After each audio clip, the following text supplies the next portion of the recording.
பிஜேபிக்கு ஓட்டு போடாத ஒரு செக்டார் தமிழ்நாட்டில் இருக்கிறாங்கல்ல, அது யாருன்னா தலித்ஸு, கிறிஸ்டின்ஸு, முஸ்லீம்ஸ் இருக்கிறாங்கல்ல, இந்த பிரிவினர்களை டார்கெட் பண்ணி இவங்க வந்து அவங்கள நீக்கக்கூடிய வேலையை தொடர்ந்து இவங்க செய்வாங்க. பீகாரில் பேசுகிறாரு பிரதமர் மோடி அவர்கள், தமிழ்நாட்டில் வந்து பீகாரிகள் வந்து தாக்கப்படுறாங்க, வெள்ளமனை தொழிலாளர்கள் தாக்கப்படுறாங்க அப்படின்னு. அதிகாரத்தை கையில் வச்சுட்டு மோடி 11 வருஷமாக அதிகாரத்தை கையில் வச்சுக்கிட்டு தமிழ்நாட்டில் பீகாரிகள் தாக்கப்படுவது வேடிக்கை பார்க்குறாங்க.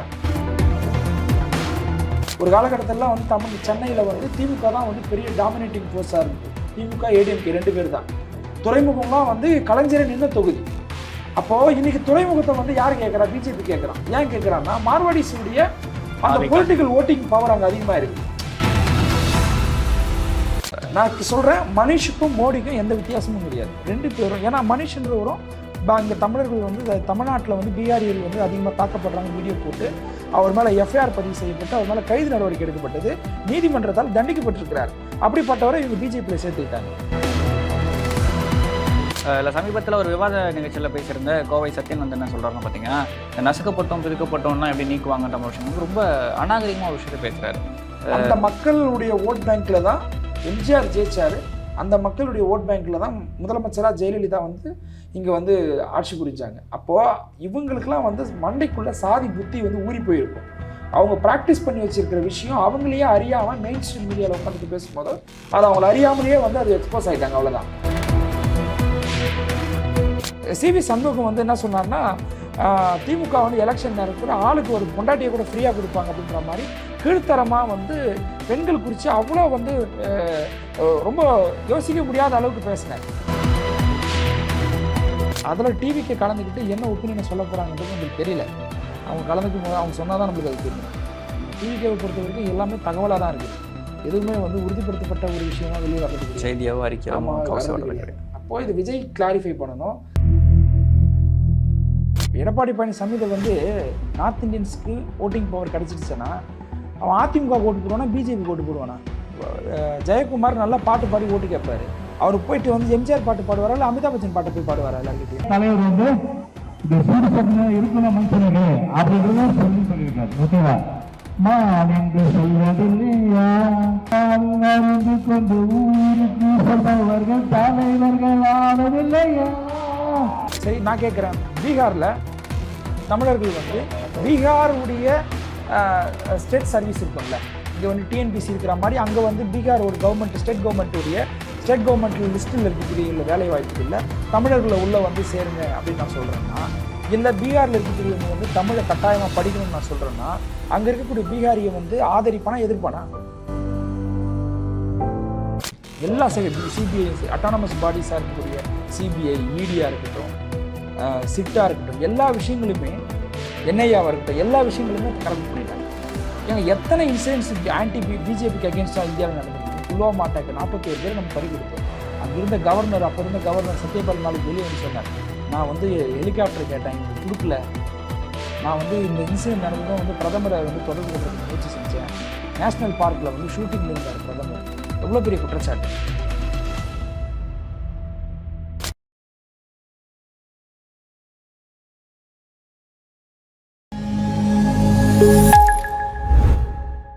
நாதஸ்நேயர்களுக்கு வணக்கம். அரசியல் பல பரபரப்பான கட்டங்களை நோக்கி நகர்ந்து கொண்டு இருக்கிறது. அது குறித்து விவாதிக்க விடுதலை சிறுத்தைகள் கட்சியின் மாநில கொள்கை பரப்பு இணைச் செயலாளர் திரு வழக்கறிஞர் மோசஸ் அவர்கள் இணைந்திருக்கார். வணக்கம் சார். வணக்கம். சரி, இப்போ வந்து பார்த்தீங்கன்னா ஸ்பெஷல் இன்டென்சிவ் ரிவிஷன் எஸ்ஐஆர் சார்ந்த விஷயங்கள் வந்து பரபரப்பாக பேசப்பட்டு இருக்கு. எஸ்ஐஆர் ஏன் எதுக்காக வந்து இப்போ புதுசாக கொண்டு வராங்கன்ற ஒரு கேள்வி இருக்குல்ல. இதுக்கு முன்னாடி என்ன பேட்டர்ன்ஸ் வந்து ஃபாலோ பண்ணிட்டு இருந்தது ஈஸியாக, இப்போ ஏன் எஸ்ஐஆர் இருக்கு? பிஜேபியுடைய நோக்கமே என்னென்னா, ஒரு சிம்பிளான ஒரு விஷயத்தை காம்ப்ளிகேட் பண்ணி தேவையில்லாத ஒரு குழப்பத்தை உருவாக்கி அதன் மூலயமா நம்ம ஏதாவது ஒரு பொலிட்டிக்கல் பெனிஃபிட் அடைய முடியுமா அப்படின்னு நினைப்பாங்க. ஸோ அந்த எஸ்ஐஆர் அப்படின்ற ஒரு கான்செப்டுக்கு முன்னாடி எஸ்எஸ்ஆர் இருந்தது. ஸோ அப்போ எஸ்எஸ்ஆர் கான்செப்ட் என்னென்னா, இப்போது தமிழ்நாட்டில் மொத்தம் வந்து 68,467 பூத் இருக்குது. இப்போ இந்த 68,000 சில்லற பூத்துக்குமே பூத் லெவல் ஆஃபீஸர்ஸ் இருப்பாங்க. இவங்க வந்து கவர்மெண்ட்டுடைய ஆஃபீஸர்ஸை வந்து நியமிச்சிருப்பாங்க. அந்த பூத் லெவல் ஆஃபீஸர்ஸ்க்கு வந்து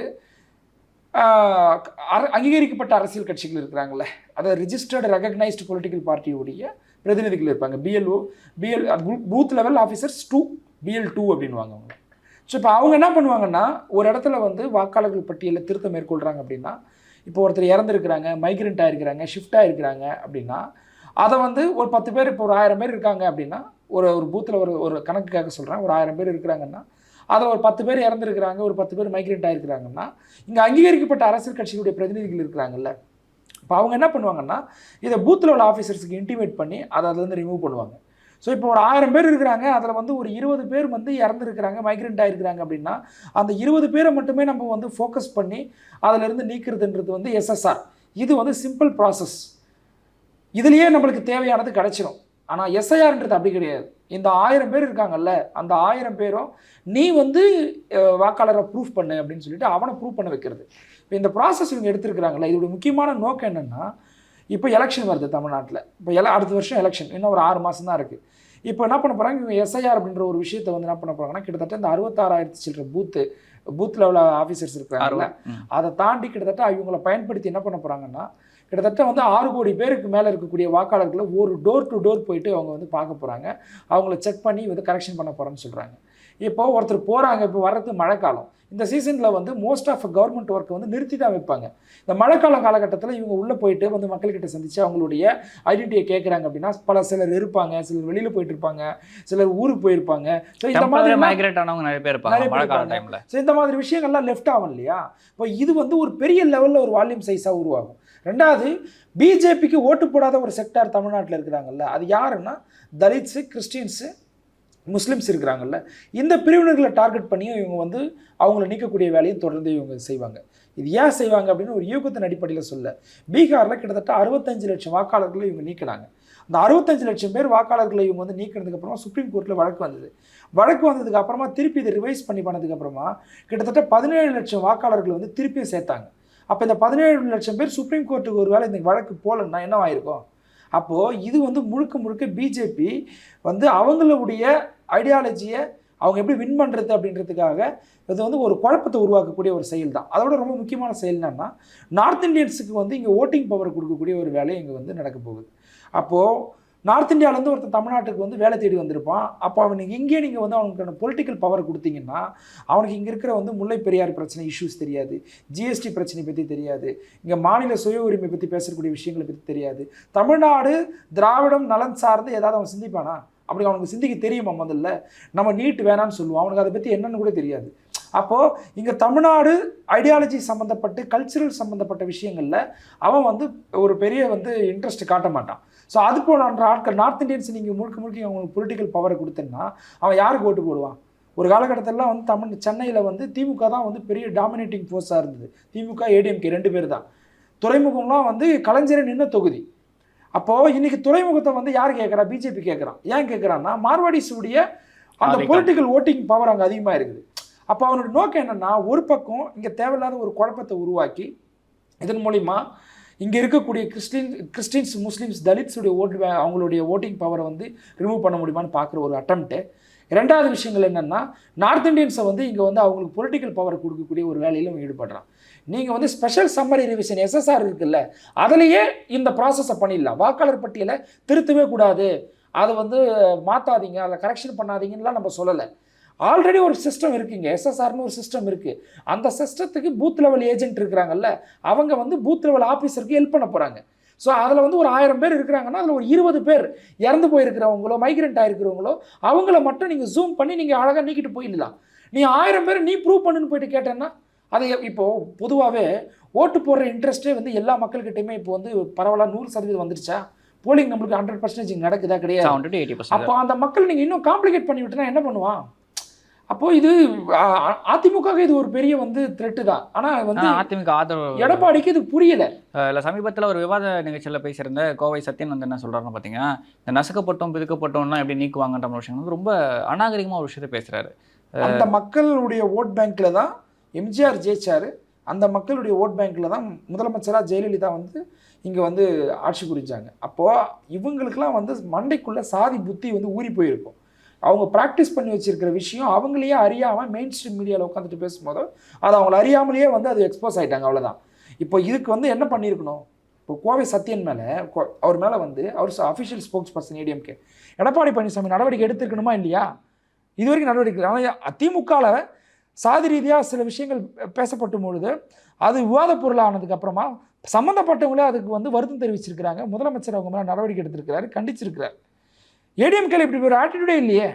சிவி சண்முகம் வந்து என்ன சொன்னார்னா, திமுக வந்து எலெக்ஷன் நேரத்தில் ஆளுக்கு ஒரு பொண்டாட்டியை கூட ஃப்ரீயாக கொடுப்பாங்க அப்படின்ற மாதிரி கீழ்த்தரமாக வந்து பெண்கள் குறித்து அவ்வளோ வந்து ரொம்ப யோசிக்க முடியாத அளவுக்கு பேசினார். அப்போது ஒரு பக்கம் வந்து திமுக அரசு உமன் எம்பவர்மெண்ட்டில் அவங்களுக்கு வந்து இலவச வந்து மகளிர் வந்து அவங்களுக்கான வந்து இலவசமான அவங்களுக்கு வந்து பயணங்களை ஏற்படுத்தி கொடுக்குறது, அவங்களுக்கு வந்து தோழி விடுதி ஏற்படுத்தி கொடுக்குறது, பெண்களை மட்டுமே ஃபோக்கஸ் பண்ணி அவங்களுக்கு மாதம் வந்து 1000 ரூபா கொடுக்குறது, உரிமை தொகைன்னு கொடுக்குறது. அப்போது பெண்களை மட்டுமே ஃபோக்கஸ் பண்ணி நிறைய திட்டங்களை இவங்க இம்ப்ளிமெண்ட் பண்ணியிருக்கிறாங்க. இதுக்கு பேரலாக இருக்கக்கூடிய இன்னொரு திராவிட கட்சியில் இருக்கக்கூடிய ஒரு முன்னாள் அமைச்சர் எலெக்ஷன் நேரத்தில் திமுக வந்து ஓட்டு போடுறவங்களுக்கு வந்து ஆளுக்கு ஒரு வந்து வாக்காளர்களுக்கு வந்து ஒரு பெண்களை கொடுப்பாங்க அப்படின்ற அளவுக்கு வந்து ஒரு அம்மான்ற ஒரு இயக்கத்தை ஜெயலலிதா அவர்களை மையமாக வச்சு இயங்கக்கூடிய ஒரு இயக்கத்தில் இருக்கக்கூடிய ஒரு முன்னாள் அமைச்சர் பேசுகிறாரு. அப்போ எந்த அளவுக்கு அவங்க வந்து அவங்க அந்த திராவிடம் என்ற சித்தாந்தத்தில் இருந்தோ நழுவி போயிருக்கிறாங்கன்றதை நம்ம பார்க்குறோம். ஏன்னா பிஜேபியோட சேர்க்கை சேர்ந்ததுனால தான் இப்படி தான் சிந்திக்க முடியும் அவங்களால. நம்ம கான்செப்டுக்குள்ளே வருவோம். இப்போ அந்த ப்ராசஸ் இந்த எஸ்ஐஆர்ன்ற சப்ஜெக்ட் என்னென்னா முழுக்க வந்து தமிழ்நாடு வந்து இப்போ நான் கேட்குறேன், அசாம்லே தான் தேர்தல் நடக்க போகுது, இவங்க ஏன் எஸ்ஐஆர் அசாமுக்கு கொண்டு போகல?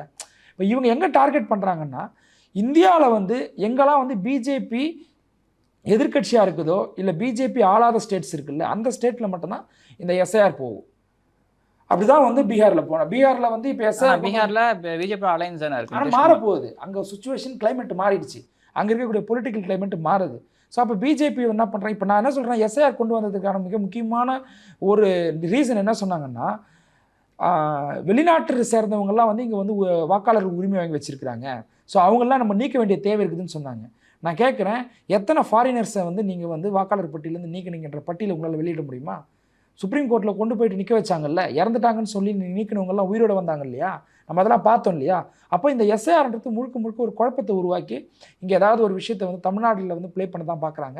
அவங்க டார்கெட் வந்து பிஜேபியுடைய முக்கியமான கேரக்டர் என்னென்னா, இந்தியா முழுவதும் எல்லா ஸ்டேட்ஸுமே பிஜேபி டார்கெட் பண்ணுறாங்க. அவங்களோட டார்கெட் வந்து பொலிட்டிக்கல் பவர். எல்லா ஸ்டேட்ஸ்லையுமே அவங்க பொலிட்டிக்கல் பவரை டார்கெட் பண்ணுறாங்க, அட்மினிஸ்ட்ரேஷன் பவரை தான் அவங்க டார்கெட் பண்ணி ஒர்க் பண்ணுறாங்க.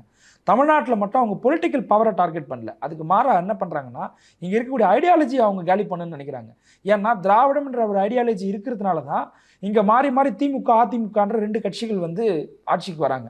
அப்போ அவங்க டார்கெட் வந்து இந்தியா முழுவதும் எல்லா ஸ்டேட்ஸ்லையுமே அவங்க டார்கெட் பொலிட்டிக்கல் பவராக இருந்துச்சுன்னா, தமிழ்நாட்டில் மட்டும் அவங்க டார்கெட் வந்து பொலிட்டிக்கல் பவர் மட்டுமே கிடையாது, ஐடியாலஜிக்கு காலி பண்ணோம். அப்போ அதுக்கான வேலையை தான் வந்து திராவிடத்தை நீர்த்து போகக்கூடிய வேலையை ஒரு சிமிலராக ஒரு பக்கம் பண்ணுவாங்க. திராவிடத்தை எதிர்த்து இங்கே தமிழ் தேசியத்தை பேசுகிறவங்களே திராவிடத்தை எதிர்த்தும் பேசுவாங்க, அம்பேத்கரியத்தை பேசுகிறவங்களே திராவிடத்தை எதிர்த்து பேச வைப்பாங்க. ஸோ அப்போ அவங்க என்ன பண்ணுவாங்கன்னா, இந்த ஃபெல்லோ ஐடியாலஜி இருக்குல்ல, தமிழ் தேசியம், அம்பேத்கரியம், கம்யூனிசத்தை பேசக்கூடியவங்களில் ஒரு சிலர் கம்யூனிஸ்ட்டுக்காங்களா அவங்களாண்ட அவங்க போக முடியாது. ஆனால் தமிழ் தேசியத்தை பேசக்கூடியவங்கள ஒரு சிலர் சீமான் போன்ற ஆட்களை அவங்க உருவாக்கி என்ன பண்ணுவாங்க, திராவிடத்தை டைல்யூட் பண்ணக்கூடிய வேலையை பார்ப்பாங்க. ஏன்னா இந்த இடத்துல வந்து தமிழ்நாட்டில் வந்து திராவிட ஐடியாலஜியை டிஃபீட் பண்ணால் மட்டும்தான் அவங்களால ஆட்சிக்கு வர முடியும். திராவிட ஐடியாலஜின்றது என்னது, அவங்க நம்பக்கூடிய அந்த வர்ணாசிரம சிஸ்டத்தை எதிர்க்கிற ஐடியாலஜி. அவங்க வந்து ரொம்ப பிலீவ் பண்ணக்கூடிய சிஸ்டம் அது வர்ணாசிரம சிஸ்டம், மனுஸ்மிருதி. அப்போ அதை நேரடியாக எதிர்க்கிற ஒரு ஐடியாலஜியை பேசக்கூடிய ஒரு கட்சி இங்கே பொலிட்டிக்கல் பவரில் இருக்குது. அதுதான் அவங்க பிரச்சனை. அப்போது அதிமுகவை அவங்க டைல்யூட் பண்ணணும், திராவிட ஐடியாலஜி அப்படின்றத அவங்க வந்து இங்கேருந்து தூக்கி போடணும். அதன் மூலிமா தான் வந்து டிஎம்கேவை டிஃபீட் பண்ண முடியும்னு நம்புகிறாங்க. ஸோ அதனால் அப்போ அதுக்கு என்னென்னா, எலெக்ஷன்ன்றது ஒரு முக்கியமான ப்ராசஸ். ஸோ அதனால தான் என்ன பண்ணுறாங்க, இங்கே எலெக்ஷனில் எஸ்ஐஆரை கொண்டு வந்து இங்கே ஒரு குழப்பத்தை உருவாக்கணும்னு நினைக்கிறாங்க. திமுக அதுக்கான வேலையை பார்க்க ஆரம்பிச்சிட்டாங்க. எல்லா லெவல்லையுமே அவங்க வந்து பூத் லெவல் ஏஜென்ட்டுக்கு பயிற்சி கொடுக்க ஆரம்பிச்சிட்டாங்க. அவங்க BLA 2க்கு எல்லா இடங்களிலும் பயிற்சி கொடுக்காங்க. அதிமுக தான் அதில் வந்து எந்த விதமான இனிஷியேட்டிவ்ஸும் இன்னும் எடுக்காமல் இருக்கிறாங்க. அவங்களுக்கு அது தெரியல, அதோடைய ஆபத்து தெரியல. இல்லை தெரிஞ்சும் எடப்பாடி பிஜேபிக்கு பயந்து அடங்கி போகிறார். இல்லை சார், இப்போ வந்து பார்த்தீங்கன்னா பீகாரில் வந்து பார்த்தீங்கன்னா எலெக்ஷன் நடக்குது. பீகார் எலெக்ஷனில் வந்து பார்த்தீங்கன்னா எஸ்ஐஆர் வந்து கொண்டு வந்துட்டாங்க, அது சார்ந்த விஷயங்கள் போயிட்டு தான் இருக்குது. பீகாரில் பேசுகிறாரு பிரதமர் மோடி அவர்கள், தமிழ்நாட்டில் வந்து பீகாரிகள் வந்து தாக்கப்படுறாங்க, வெள்ளமனை தொழிலாளர்கள் தாக்கப்படுறாங்க விஷயங்கள் பேசுகிறார். தொடர்ச்சியாக அந்த மாதிரி விஷயங்கள் அவர் பேசிக்கிட்டே இருக்கார்ல, அதுக்கு எந்த ஒரு இதுவுமே வந்து இங்கே இருக்க ஏடிஎம்கே சைட்லேருந்து யாருமே ஏன் கொடுக்குறதில்ல? நான் என்ன கேட்குறேன்னா, தமிழ்நாட்டில் பீகாரிகள் தாக்கப்படுறாங்கன்ற ஒரு மைண்ட் செட்லேயே கூட அப்படின்ற வாதத்தை ஏற்று கூட நம்ம பேசலாமே. இப்போ தமிழ்நாட்டில் பீகாரிகள் தாக்கப்படுறாங்கன்னு வச்சுக்கோமே, இப்போது இந்தியாவை ரூல் பண்ணக்கூடிய பார்ட்டி அது பிஜேபி தான் வந்து இந்தியாவை ஆட்சி செய்யுது. பிரதமர் யார்? பிஜேபியை சேர்ந்த மோடி தான் பிரதமர். உள்துறை அமைச்சர் யார்? பிஜேபியை சேர்ந்த அமித்ஷா தான் உள்துறை அமைச்சர். இன்டர்ஸ்டேட் இஷ்யூ வருது அப்படின்னா அதை வந்து ரிசால்வ் பண்ணக்கூடிய பொறுப்பு யாருக்கு இருக்குது? யூனியன் கவர்மெண்ட்டுக்கு தான் இருக்குது. அப்போது அதிகாரத்தை கையில் வச்சுட்டு இருக்கிற மோடி, குறிப்பாக அமித்ஷா கையில் இருக்குது. அப்போது அதிகாரத்தை கையில் வச்சுட்டு இருக்கிற மோடி 11 வருஷமாக அதிகாரத்தை கையில் வச்சுக்கிட்டு தமிழ்நாட்டில் பீகாரிகள் தாக்கப்படுவது வேடிக்கை பார்க்குறாரா? அதை ரசிக்கிறாரா? அப்போது நீங்கள் நடவடிக்கை எடுக்கிற இடத்துல தானே இருக்கிறீங்க. ஒருவேளை அப்படி ஒரு இஷ்யூ இங்கே இருந்திருந்தா இந்த பிரச்சனையை பீகார் கேம்பெயினுக்கு முன்னாடி மோடி எத்தனை வாட்டி பேசியிருக்கிறாரு? ஏதாவது குழுவை இங்கே அனுப்பியிருக்கிறாரா? கரூரில் நடந்த இன்சிடென்ட்டுக்கெலாம் நீங்கள் வாலண்டரியாக உங்களுடைய குழு அனுப்புறீங்க. இங்கே வந்து பீகாரிகள் தாக்கப்படுறாங்க, நார்த் இந்தியன்ஸ் வந்து தமிழ்நாட்டில் தாக்கப்படுறாங்க அப்படின்னா உடனடியாக அதை வந்து யூனியன் கவர்மெண்ட் பார்த்துக்கிட்டு சும்மா இருக்குமா?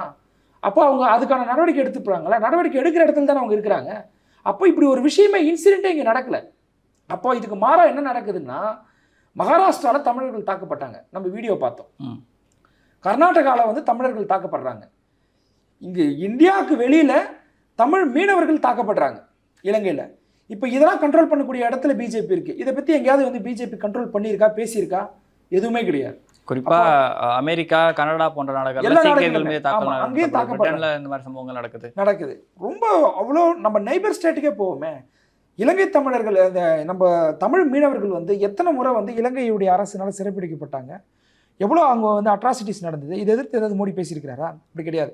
அப்போ என்னன்னா, நடக்காத ஒரு விஷயத்த தேர்தலுக்காக அங்கே போய் பேசுறது. இது ரிலேட்டடாக ஒரு யூடியூபர் ஒரு வீடியோ போட்டு அதை ஃபேக்குன்னு சொல்லிட்டு மனிஷ் அப்படின்ற ஒருத்தர் கைதாகிட்டார். நான் சொல்கிறேன், மனிஷுக்கும் மோடிக்கும் எந்த வித்தியாசமும் கிடையாது. ரெண்டு பேரும், ஏன்னா மனிஷ்ன்றவரும் இங்கே தமிழர்கள் வந்து தமிழ்நாட்டில் வந்து பீகாரியர் வந்து அதிகமாக தாக்கப்படுறாங்கன்னு வீடியோ போட்டு அவர் மேலே எஃப்ஐஆர் பதிவு செய்யப்பட்டு அவர் மேலே கைது நடவடிக்கை எடுக்கப்பட்டது, நீதிமன்றத்தால் தண்டிக்கப்பட்டிருக்கிறார்.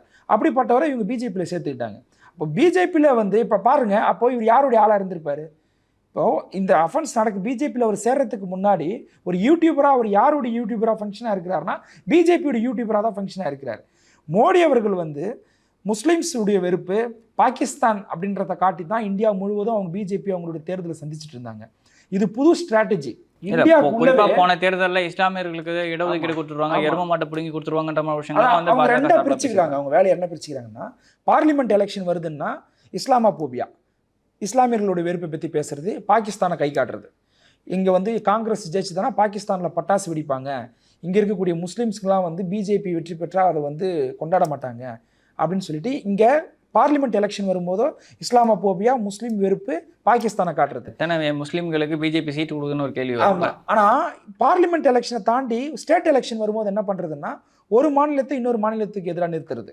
இப்படி தான் அவர் என்ன பண்ணார், தெலுங்கானாவில் போயிட்டு என்ன பேசினார், இங்கே வந்து தமிழ்நாட்டு வந்து இந்து கோவில்கள்லாம் தமிழ்நாடு அரசு கண்ட்ரோலில் இருக்குது, அப்படி மசூதிகள்லாம் வந்து அவங்களுடைய கண்ட்ரோலில் வச்சுப்பாங்களான்னு சொல்லிட்டு தெலுங்கானா எலெக்ஷனில் போய் பேசினார். அதுக்கப்புறமா ஒரிசா எலெக்ஷனில் போயிட்டு என்ன சொன்னார், அங்கே இருந்த வந்து பூரி ஜெகநாதருடைய கோயிலுடைய சாவி வந்து தமிழ்நாட்டில் தான் இருக்குது, தமிழர்கள் திருடிட்டு போயிட்டாங்க அப்படின்றாரு. ஒரிசாவை தமிழர் ஆளணுமா அப்படின்ற ஒரு கேள்வி பாண்டியன் அவர் எவ்வளோ இழிவுபடுத்தினாங்க தெரியுமா? இலையை போட்டுட்டு அந்த இலையில அவர் கஞ்சி குடிக்கிற மாதிரி பண்ண, இலையில கஞ்சி குடிக்க முடியுமா? நம்ம இல்லை, இங்க இருக்கவங்க யாரும் கஞ்சி குடிக்கலன்னு ஒரு கேள்வி இருக்குல்ல. நமக்கு தெரியும், நான் தமிழர்கள் வந்து கஞ்சி குடிக்கிறது அவங்களுடைய கல்ச்சராக இருந்தால் கூட நம்ம ஒரு குடுவையில தான் குடிப்போம். இலையை போட்டுட்டு அதில் ஒருத்தர் கஞ்சி ஊற்றி குடிக்கிற மாதிரி போட்டு இழிவுபடுத்துறது. இங்கே மகாபலிபுரத்தில் வந்து நீங்கள் வந்து வேஷ்டி சட்டை மாட்டிக்கிட்டு இங்கே வந்து தமிழர்கள் வேஷம் போடுறது. அப்போது ஒரு மாநிலத்துக்குள்ளவே நீங்கள் என்ன பண்ணுறீங்கன்னா இன்னொரு ஸ்டேட்டுடைய பீப்புள்ஸை வந்து நீங்கள் எதிராக வந்து நிறுத்துறீங்க. இது வந்து அவர் வசிக்கக்கூடிய பதவிக்கே அழகு கிடையாது. அப்போ என்ன, இது ரொம்ப ரொம்ப கேவலமான ஒரு செயல். இது நீங்கள் வந்து பிரதமர், யாருக்கு பிரதமர்? தமிழ்நாட்டில் இருக்கக்கூடிய மக்களுக்கு நீங்கள் தான் பிரதமர்.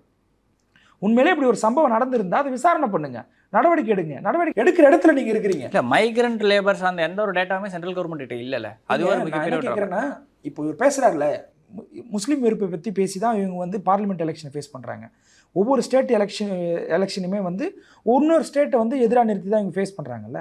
நான் என்ன கேட்குறேன், இப்போ இவங்க வந்து இந்த எலெக்ஷன் கேம்பெயினிங் பண்ணும்போது தான் பீகாரிகள் வந்து கொரோனா காலகட்டத்தில் எத்தனை பேர் வந்து நடந்து போயிட்டு, எத்தனையோ கிலோமீட்டர் நடந்து போயிட்டு அவங்க உயிரை விட்டாங்க. ட்ரெயின் ட்ராக்ல நடந்து போய் விழுந்தவங்க எவ்வளோ பேர் இருக்காங்க பின்னாடி வந்து ட்ரெயின் அடிச்சு. இப்போ இவர் சொல்லக்கூடிய பெரும்பான்மை இந்துக்கள், பிஜேபி சொல்லக்கூடிய பெரும்பான்மை இந்துக்களை கிட்ட இருந்த பணத்தை பிடுங்கிட்டு நடு ராத்திரியில் அவங்களுக்கு கிட்ட இருந்த பணம்லாம் செல்லாதுன்னு சொல்லிட்டு அவங்கள ரோட்டில் நிற்க வச்சது யார்? பிஜேபி தான். கொரோனா காலகட்டத்தில் பல 100 கிலோமீட்டர் வந்து அவங்களுக்கு எந்த விதமான வசதியும் ஏற்படுத்தி கொடுக்காம அவங்கள சாலையில் நடக்க விட்டு அவங்கள மைக்ரண்ட் லேபர்ஸை வந்து பெரும்பான்மை இந்துக்களை சாவடிச்சு, பட்டினியும் இதுலயும் வெயிலையும் கொல்லும். ஆமாம், அவங்கள வந்து சாலை ஓரமாக நடக்க விட்டு எந்த விதமான ஃபெசிலிட்டிஸ் ஏற்படுத்த அவங்கள சாவடிச்சது இதே பிஜேபி தான். அப்போது இவங்க என்ன பண்ணுறாங்கன்னா முழுக்க முழுக்க வந்து பீகாருடைய வெல்ஃபேரில் வந்து இவங்க கவனம் செலுத்துறது கிடையாது. இவங்களுடைய கூட்டணி ஆட்சி தான் அங்கே நடந்திருக்குது. எந்த இடத்துலையும் பீகாருடைய மக்களை அவங்க எம்பவர்மெண்ட் பண்ணுறதுக்கு எந்த விதமான முயற்சியும் எடுக்கல. அங்கே எம்ப்ளாய்மெண்ட் சார்ந்த விஷயங்கள்லாம் இவர் பேசியிருக்கணும், பேசவில்லை. இப்போ அடுத்த தமிழ்நாடு தேர்தலுக்கு வந்து என்ன பேசுவார்? இங்கே இருக்க வேலை வாய்ப்பெல்லாம் பீகாரிகளால் பறிக்கப்படுதுன்னு பேசுவாரா? இங்கே இருக்க தொழிலாளர்கள் வந்து பீகார் வெளிமாநிலத்தில் உள்ளே வந்ததுனால தான் வந்து கஷ்டப்படுறாங்கன்னு பேசுவாரா? இல்லை பொருளாதாரம் இங்கேருந்து பீகாருக்கு கடந்து போகுது அப்படின்னு பேசுவாரா? இங்கே இருக்குது திருக்குறள், அவருக்கு தப்பாக 2 திருக்குறளை பற்றி பேசிட்டு அந்த ட்ரெஸ்ஸு மட்டும் வந்து தமிழர்களோட உடை அணிஞ்சிட்டு இங்கே ஒரு ஏமாற்றிட்டு போகிற வேலையை செய்வார். ஏன்னா உங்களுக்கு தில் இருந்தால் இதே பீகாரில் பேசின விஷயத்த, ஒடிசாவில் போய் பேசின விஷயத்த, தெலுங்கானாவில் பேசின நீங்கள் விஷயத்த தமிழ்நாட்டில் பேசுங்க. தமிழ்நாட்டுக்கு எப்படி தேர்தல் பிரச்சாரத்துக்கு மோடி வரதானே போகிறாரு, இப்போ இங்கே பேசுங்க. அப்போது முதல்ல இங்கே எடப்பாடி பழனிசாமின்னு ஒருத்தர் இருக்கிறார், எதிர்க்கட்சி தலைவர்.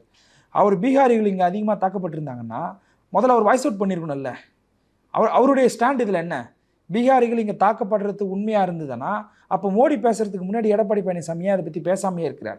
அப்போ இவங்க முழுக்க என்னென்னா இங்கே இருக்கக்கூடிய சிறுபான்மை மக்களை வந்து இங்கே இருக்கக்கூடிய பெரும்பான்மை மக்களுக்கு எதிராக நிறுத்துறது, இங்கே இருக்கக்கூடிய வந்து ஒரு சவுத் இந்தியன் ஸ்டேட்ஸை நார்த் இந்தியன் ஸ்டேட்ஸ்க்கு வந்து எதிராக நிறுத்துறது, ஹிந்து முஸ்லீம் பாலிடிக்ஸ் வந்து இவங்க வந்து அதை வந்து மெஜாரிட்டி இஸ்லாமியருடைய வெறுப்பு பேசி இந்துக்களுடைய வாக்கை வந்து பெற முடியுமான்னு சொல்லி பார்க்குறது. எங்கள் சட்டம் போட்டு வந்து பிஜேபி வந்து இஸ்லாமியர்களையும் தலித்துகளையும் வந்து இவங்க அப்ரெஸ் பண்ணுறாங்க. அந்த மாதிரி ஏதாவது தமிழ்நாடு கவர்மெண்ட்டு ஸ்பெஷலாக ஒரு ஆக்ட் எனாக்ட் பண்ணி மைக்ரெண்ட் லேபர்ஸை வந்து ஏதாவது ஸ்டாப் பண்ணாங்களா? அவங்களுக்கு கொடுக்கக்கூடிய வந்து சலுகைகளை நிறுத்தினாங்களா? அவங்க அதுக்கு மாற என்னன்னா கொரோனா காலகட்டத்தில் இங்கே இருக்கக்கூடிய பல மைக்ரெண்ட் லேபர்ஸுக்கு தமிழ்நாட்டுடைய ரேஷன் கடையில் இருந்து தான், நியாய விலை கடையில் இருந்து தான் அவங்கக்கிட்ட கார்டு இல்லைனா கூட அவங்களுக்கான ப்ரொவிஷன்ஸ் ஏற்படுத்தி கொடுத்தாங்க. அப்போ தமிழ்நாடு கவர்மெண்ட்டு வந்து ரொம்ப சிறப்பாக பார்த்துக்கிட்டாங்க. அப்படி பார்த்துக்கிட்டனால தான் வரான். இங்கே இப்போ சமீபத்தில் மணலில் நடந்த ஒரு விபத்தில் 9லேருந்து 10 வடமாநில தொழில் இறந்து போயிட்டாங்க. அவங்களுக்குமான நிவாரணத்தையும் தமிழ்நாடு அரசு வந்து கொடுத்தாங்க. அது இண்டஸ்ட்ரியல் ஆக்சிடென்ட், அது செப்பரேட். அதையும் வந்து கேர் பண்ணுறாங்க, அதையும் இவங்க கேர் பண்ணுறாங்க. அப்போ இவங்க என்னென்னா இங்கே இருக்கக்கூடிய பெரும்பான்மை இந்துக்களை வந்து வஞ்சிக்கிறது யாருன்னா பிஜேபி தான். அதுக்கு மாறாக வந்து இவங்க வந்து மைனாரிட்டி பாலிடிக்ஸை காட்டி இவங்க ஓட்டு வாங்கணும்னு நினைக்கிறாங்க. டிமானிட்டைசேஷனில் பெருசாக பாதிக்கப்பட்டது யாருங்க? இங்கே இருக்கக்கூடிய முஸ்லீம்ஸாக பாதிக்கப்பட்டாங்க, இல்லை வந்து கிறிஸ்டின்ஸ் பாதிக்கப்பட்டாங்களா? அதிகமாக பாதிக்கப்பட்டது யார்? ஹிந்து தானே பாதிக்கப்பட்டாங்க. கொரோனா டைமுக்கிற காலகட்டத்தில் ஊரடங்கு உத்தரவுனால அதிகமாக பாதிக்கப்பட்டது யாருங்க? இங்கே 41 பேர் வந்து புல்வாமா அட்டாக்கில் நம்ம எழுந்தோமே, அந்த 41 பேரில் பெரும்பான்மையவர்கள் யாருங்க? எல்லாம் ஹிந்துக்கள் தானே. அப்போ பிஜேபி கவர்மெண்ட்டால் அதிகமாக பாதிக்கப்பட்டது இங்கே ஹிந்துக்கள் தான். ஆனால் இவங்க என்ன பண்ணுவாங்கன்னா முழுக்க வந்து ஒரு பார்லிமெண்ட் எலெக்ஷன்னா பாகிஸ்தான், இஸ்லாமோபியா, முஸ்லீம் வெறுப்பு, இந்த மாதிரியான விஷயங்களை கையில் எடுத்துக்கிறது. ஆனால் இதே ஒரு ஸ்டேட் இஷ்யூஸ்னால் ஸ்டேட் ஒரு மாநிலத்துக்குள்ளே நடக்கக்கூடிய தேர்தல்னாக்கா ஒவ்வொரு மாநிலம் நார்த் இந்தியாவில் இருக்கக்கூடிய ஸ்டேட்ஸுக்கு எதிராக வந்து சவுத் இந்தியன் ஸ்டேட்ஸை கொண்டு வந்து நிறுத்துறது ரொம்ப கேவலமான செயல். இதை வேடிக்கை பார்க்குறது பற்றியா இங்கே இருக்கக்கூடிய தேர்தல் ஆணையம் இது வந்து மாடல் கோட் ஆஃப் கான்டக்ட்டுக்கு அகேன்ஸ்ட், பீப்புள் ரெப்ரசன்டேஷன் ஆக்ட்டுக்கு அகேன்ஸ்ட். இது நீங்கள் ஒரு வெறுப்பை பரப்பி அதன் மூலயமா நீங்கள் எலெக்ஷன் பெனிஃபிட் அடையிறீங்கன்னா அது வந்து மாடல் கோட் ஆஃப் கான்டக்ட்டுக்கு எதிரானது, பீப்புள் ரெப்ரசன்டேஷன் ஆக்ட்டுக்கு எதிரானது. எலெக்ஷன் கமிஷன் இதில் நடவடிக்கை எடுக்கணும். இப்போ வரைக்கும் எந்த நடவடிக்கையும் எடுக்கலை. தெலுங்கானாவில் அவர் பேசும்போது அவர் மேலே எந்த நடவடிக்கையும் எடுக்கலை. அவர் ஒடிசாவில் பேசும்போது எந்த நடவடிக்கையும் எடுக்கலை. உள்துறை அமைச்சரும் வந்து வெறுப்பரசியல் பேசுகிறாரு, அதுலேயும் எந்த நடவடிக்கையும் எடுக்கலை. அதுக்கு மாறாக அவங்க என்ன பண்ணுவாங்கன்னா இங்கே ஒரு கேஸை போட்டாங்கன்னா காங்கிரஸ் மேலே ஒரு எஃப்ஐஆரை போடுவாங்க. இதுதான் அவங்க எடுக்கக்கூடிய நடவடிக்கை. இப்போ ஏன்னா பேசியாக அவங்க மாற்றிட்டாங்க. எலெக்ஷன் கமிஷனரை அப்பாயின்மெண்ட் பண்ணக்கூடிய அதிகாரம் அந்த சிஸ்டத்தையும் அவங்க மாற்றி அதை ரிமூவ் பண்ணிவிட்டு அவங்க கண்ட்ரோலுக்கு எடுத்துட்டாங்க. ஸோ இதனால் அவங்க நினச்ச விஷயங்களை வந்து அவங்க ஒன்று ஒன்றா சாதிச்சுட்டே வராங்க. தமிழ்நாடு வந்து ரொம்ப சேலஞ்சிங்கான ஸ்டேட் அவங்களுக்கு. இந்த வாட்டி வந்து பிஜேபி வந்து இங்கே வந்து திமுகவை அதிகாரத்திலிருந்து நீக்கிட்டாங்கன்னா அவங்களுக்கு அது வந்து ஐடியாலஜிக்கல் விக்ட்ரி, எதுவும் ஒரு பொலிட்டிக்கல் வின்னிங் மட்டும் கிடையாது. ஐடியாலஜிக்கலாக அவங்க வின் பண்ணிட்டேன் அப்படின்ற ஒரு சேலஞ்ச். இந்த இடத்துல தான் வந்து எங்களுடைய தலைவர் அவங்களுக்கு பெரிய சிம்ம சொப்பனமாக இருக்கிறார். இந்தியன் கான்ஸ்டிடியூஷன் இருக்குல்ல, இந்தியன் கான்ஸ்டிடியூஷனுடைய சோல் தான் புரட்சியாளர் அம்பேத்கருடைய ஆன்மா. அம்பேத்கருடைய ஆன்மா எங்கே இருக்குன்னா இந்தியன் கான்ஸ்டிடியூஷனில் இருக்குது. அப்போ இந்தியன் கான்ஸ்டிடியூஷனுடைய சோல் எதுன்னா சாவரிங், செக்யூலர், டெமோக்ராட்டிக், ரிப்பப்ளிக் இந்தியா. இங்கே இருக்கக்கூடிய ஃபெடரலிசம் கான்செப்ட், இதில் பிரியாம்பலில் சொல்லியிருக்கக்கூடிய இந்த தத்துவங்கள் தான் புரட்சியாளர் அம்பேத்கருடைய ஆன்மா, இந்தியன் கான்ஸ்டிடியூஷனுடைய சோல். அப்போ இந்த செக்யூலருக்கு எதிராக செயல்படக்கூடியவர்கள் யார்? பிஜேபி. அப்போ இந்த பார்வையிலிருந்து அம்பேத்கர் மூமெண்ட்டாக இருக்கக்கூடிய விடுதலை சிறுத்தைகள் நாங்கள் அவங்களை எதிர்க்கிறோம். ஆனால் இவங்களுக்கு ஏன் எங்கள் மேலே இவ்வளோ வெறுப்புன்னா இந்தியா முழுவதும் இருக்கக்கூடிய எல்லா அம்பேத்கர் மூமெண்ட்டும் கான்ஸ்டிடியூஷனுக்கு அகேன்ஸ்டாக பிஜேபி நடக்கிறாங்கன்னு தெரிஞ்சே பிஜேபிக்கு போய் சப்போர்ட் பண்ணுறாங்க. அவங்க புரட்சியாளர் அம்பேத்கரை வந்து ஒரு ஐடென்டி பாலிடிக்ஸ்க்காக தான் வச்சுட்டு இருக்கிறாங்க. ஆனால் எங்கள் தலைவர் வந்து ஒரு பேராசிரியராக இருந்து விசிகாவில் இருக்கக்கூடிய எல்லாருக்குமே ஒரு வகுப்பு எடுக்கிறார். அப்போ எங்ககிட்ட அந்த கிளாரிட்டி இருக்குது. இந்தியன் கான்ஸ்டிடியூஷனுக்கு யார் எதிரியோ அவன் புரட்சியாளர் அம்பேத்கருக்கு எதிரி. இந்தியன் கான்ஸ்டிடியூஷனை யார் அழிக்க நினைக்கிறானோ அவன் புரட்சியாளர் அம்பேத்கர் அழிக்க நினைக்கிறான். அப்போ அம்பேத்கர் மூமெண்ட்டாக இருக்கக்கூடிய நாங்கள் அவனை எதிர்க்க வேண்டிய தேவை எங்களுக்கு இருக்குது. இப்போ இந்த புரிதலில் இருந்து தான் நாங்கள் வந்து பிஜேபி எதிர்க்கிறோம். சனாதன எதிர்ப்பு அரசியலில் வந்து டைல்யூட் ஆகாமல் எங்கள் தலைவர் நிற்கிறார். எங்கள் தலைவருக்கு அவனால் எந்த ப்ரைஸ் டேக்கும் ஃபிக்ஸ் பண்ண முடியல. எந்த விதமான பொலிட்டிக்கல் ஆசையும் காட்டி எங்கள் தலைவர் அவனால் இழுக்க முடியல. இபி, இடி, சிபிஐன்னு சொல்லிட்டு எந்த விஷயத்தையும் எங்கள் மேலே ஏவி எங்கள் மேலே எந்த விதமான நடவடிக்கை எடுத்து எங்களை ஹோல்டு பண்ண முடியல. அதுக்கு மாறாக விசிகா வந்து ஒரு அங்கீகரிக்கப்பட்ட அரசியல் கட்சியாக இங்கே சவுத் இந்தியாவிலே பெரிய ஒரு அம்பேத்கர் மூமெண்ட்டாக எமர்ஜ் ஆகிருக்கிறோம். இது அவனால் பொறுத்துக்க முடியல. அப்போ என்ன பண்ணுறான்னா எங்கள் தலைவர் மேலே சில அவதூறு பரப்புகிற வேலையை தொடர்ந்து செய்யலாம். சில ஊடகங்கள் மூலிமா பெய்டு ப்ரொமோஷன் கொடுத்து எங்கள் மேலே வந்து ஒரு அவதூறு பரப்பக்கூடிய வேலையை செய்கிறாங்க. அப்போ இந்த பிராண்டிங் பண்ணுறது எங்களை ஒரு பக்கம். ஸோ அப்போது இந்த புரிதல் எங்களுக்கு இருக்கிறதுனால தான் நாங்கள் பிஜேபி எதிர்க்கிறோம், திமுக கூட்டணியில் இருக்கிறோம். திமுக கூட்டணியில் இருக்கக்கூடிய எல்லா அரசியல் கட்சிகளுக்குமே சின்ன சின்ன முரண்பாடுகள் இருக்குது. முரண்பாடு இருந்தால் தான் தனி கட்சியாகவே இயங்க முடியும். திமுக கட்சிகளுக்கு எந்த முரண்பாடும் இல்லைன்னா நாங்கள் எதுக்கு தனி கட்சி நடத்தணும்? திமுக போய் சேர்ந்துடலாமே. அப்போ சின்ன சின்ன டிஃப்ரென்சஸ் இருந்தால் கூட லார்ஜராக நாங்கள் ஏம் பண்ணுற ஒரு விஷயம் என்னென்னா பிஜேபி தமிழ்நாட்டுக்குள்ளே வரக்கூடாது. தமிழ்நாட்டுக்குள்ளே பிஜேபி வர்றது என்பது முஸ்லீம்களுக்கு, கிறிஸ்தவர்களுக்கு, தலித்துகளுக்கு மட்டும் ஆபத்து கிடையாது, ஒட்டுமொத்த தமிழர்களுக்குமே ஆபத்து. இங்கே இருக்கக்கூடிய கல்ச்சரல் எல்லாத்தையுமே அவன் அஃபெக்ட் பண்ணுவான். இங்கே கீழடியில் அகழாய்வு வந்து அடுத்த கட்டத்துக்கான பர்மிஷனை கொடுக்காம தடுத்தது யாருங்க? இல்லை, அந்த ரிப்போர்ட்லையுமே வந்து பார்த்தீங்கன்னா நிறைய மாற்ற சொல்லிச்சுன்னு சொல்லிட்டு அமர்நாத் நாராயணன் சொல்லிட்டு தானே இருக்காரு. ஸோ அப்போது இங்கே வந்து தமிழர்களுடைய கல்ச்சுரலாக தமிழர்களுடைய வந்து ஐடென்டிட்டியை அழிக்கக்கூடிய ஒரு அமைப்பு தான் பிஜேபி. பிஜேபியை புரிஞ்சுக்கிட்டு பிஜேபியுடைய கோர் ஐடியாலஜியை தெரிஞ்சுக்கிட்டா யாரும் பிஜேபி கட்சியில் இருக்க மாட்டாங்க.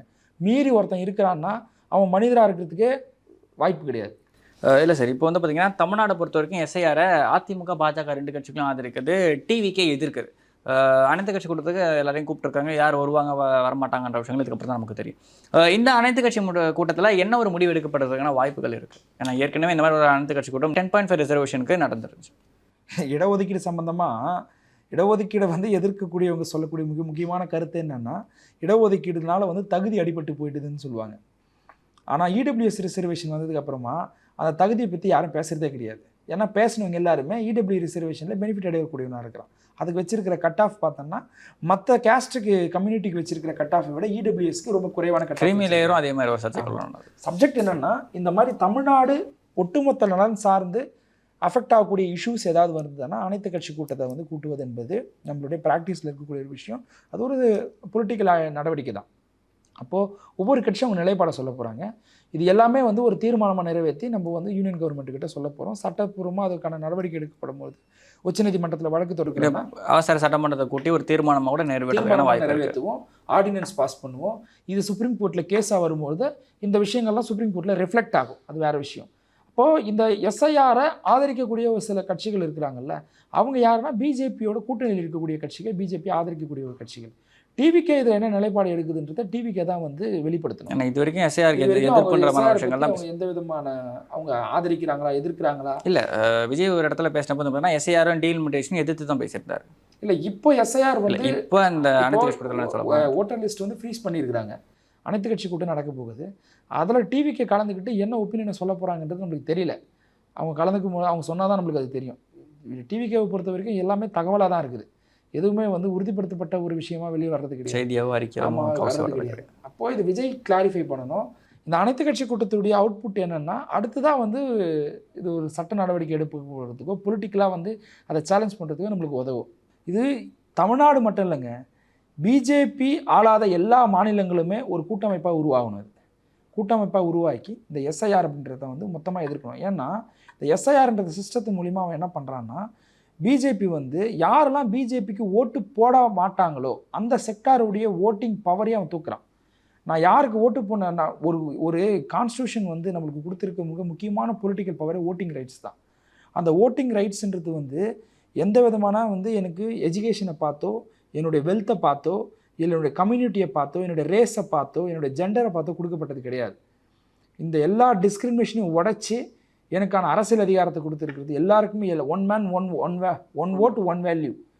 என்னுடைய ஓட்டுக்கும் ஒரே வேல்யூ தான் பிரசிடெண்ட்டுக்கு அவருடைய ஓட்டுக்கும் ஒரே வேல்யூ தான். இப்போ இதுதான் புரட்சியாளர் அம்பேத்கர் கொண்டு வந்த ஒரு மகத்தான ஒரு கான்ஸ்டியூஷனை சொல்லிக்கக்கூடிய ஒரு விஷயம். ஏன்னா அதுக்கு முன்னாடி வரைக்கும் டாக்ஸ் பே பண்ணுறவங்க மட்டும் தான் ஓட்டு போட முடியும்னு இருந்தது. ஒரு காலகட்டத்தில் பெண்களுக்கு ஓட்டு போடுற உரிமை கிடையாது, தலித்ஸ்க்கு ஓட்டு போடுற உரிமை கிடையாது, இப்படிலாம் இருந்தது. ஏன் அமெரிக்கா வந்து டெமோக்ராட்டிக் ஆனதுக்கு அப்புறமா அமெரிக்காலேயே எல்லாருக்கும் வாக்குரிமை உடனே கிடச்சில்ல. அது பல ஆண்டுகள் அதுக்கு எடுத்துக்கிட்டாங்க. அதுக்கப்புறமா தான் அனைவருக்கும் வாக்குரிமைன்ற ஒரு சிஸ்டத்தை அவங்களும் இம்ப்ளிமெண்ட் பண்ணாங்க.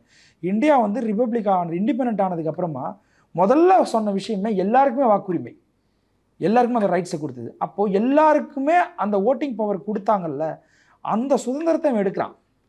இவன் ஒரு திட்டத்தை கொண்டு வந்து ரிமூவ் பண்ண பார்க்குறான்.